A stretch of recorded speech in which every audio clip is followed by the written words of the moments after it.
വചനങ്ങൾ 62. ആശ്വാസം ദൈവത്തിൽ മാത്രം. ദൈവത്തിൽ മാത്രമാണ് എനിക്ക് ആശ്വാസം. അവിടുന്നാണ് എനിക്ക് രക്ഷ നൽകുന്നത്. അവിടുന്ന് മാത്രമാണ് എൻ്റെ അഭയശിലയും കോട്ടയും. ഞാൻ കുലുങ്ങി വീഴുകയില്ല. ചരിഞ്ഞ മതിലും ആടുന്ന വേലിയും പോലുള്ള ഒരുവനെ തകർക്കാൻ നിങ്ങൾ എത്ര നാൾ ഒരുമ്പെടും?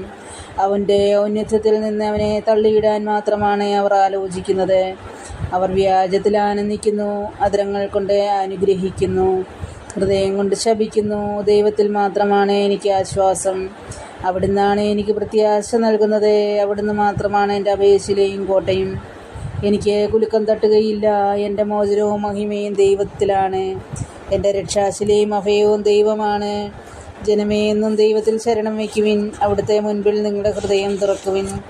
അവിടുന്നാണ് നമ്മുടെ സങ്കേതം. മർത്യനൊരു നിശ്വാസം മാത്രം. വലിയവനും ചെറിയവനും ഒന്നുപോലെ മിഥ്യയാണ്. തുലാസിൻ്റെ തട്ടിൽ അവർ പൊങ്ങിപ്പോകും. അവർ മുഴുവൻ ചേർന്നാലും ശ്വാസത്തേക്കാൾ ലഘുവാണ്. ചൂഷണത്തിൽ ആശ്രയിക്കരുത്. കവർച്ചയിൽ വ്യർത്ഥമായി ആശ വയ്ക്കരുത്. സമ്പത്ത് വർദ്ധിച്ചാൽ അതിൽ മനസ്സ് വയ്ക്കരുത്. ദൈവം ഒരു പ്രാവശ്യം അരുളി ചെയ്തു, 2 പ്രാവശ്യം ഞാനത് കേട്ടു. ശക്തി ദൈവത്തിൻ്റേതാണ്. കർത്താവേ, കാരുണ്യവും അങ്ങയുടേതാണ്. അവിടുന്ന് മനുഷ്യന് പ്രവർത്തിക്കത്ത പ്രതിഫലം നൽകുന്നു.